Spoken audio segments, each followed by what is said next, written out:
I just want to say thanks for having me and thanks to the National Women's Sailing Association for this opportunity and been chosen by this group to receive a scholarship for the Mariners Learning System to be able to take the Coast Guard Captain's License 6-pack. So I'm based here in Mount Desert Island in Maine, and I've been sailing on and off for about 30 years, but much more consciously and sort of intentionally for the last 15. So that's when I got pretty more serious and doing a lot more of it as much as I can in Maine when our sailing season is very short. So what first got me sailing though was being a student with the Sea Education Association when I was in college, and that experience was truly transformative.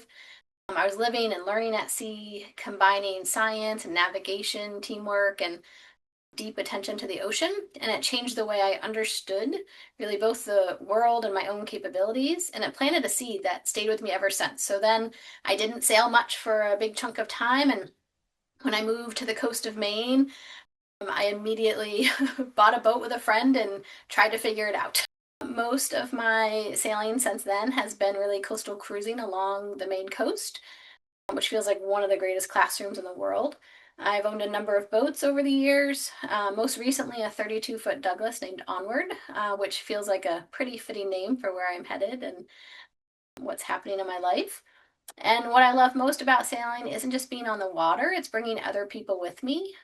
I really enjoy helping people build confidence aboard the boat, whether they're learning the mechanics of sailing or just learning to trust themselves in a new environment.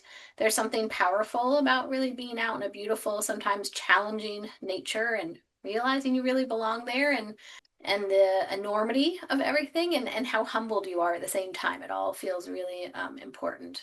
And what sparked my decision to pursue a captain's license was being an experience as a mate for a program called Sailing Seabird. Maybe you've heard of that with Emma Garshkogen.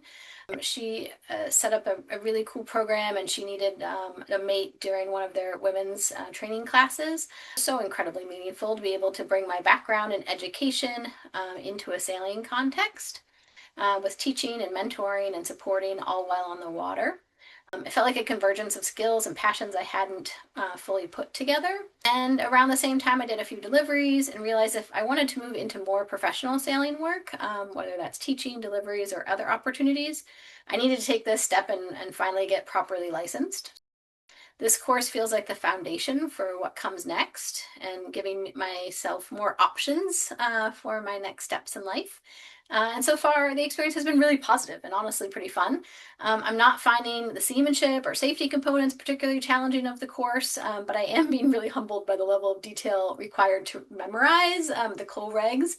All in all, it's been a really great experience, and I'm remembering I'm a little bit nervous about the exam and the memory demands, but one thing that's made a big difference is that I'm taking the course alongside a friend, and so we're not always at the same point, but we're moving through it together, checking in, encouraging each other, and staying accountable. So that sense of shared momentum has been incredibly helpful, just sort of making sure we're really moving forward.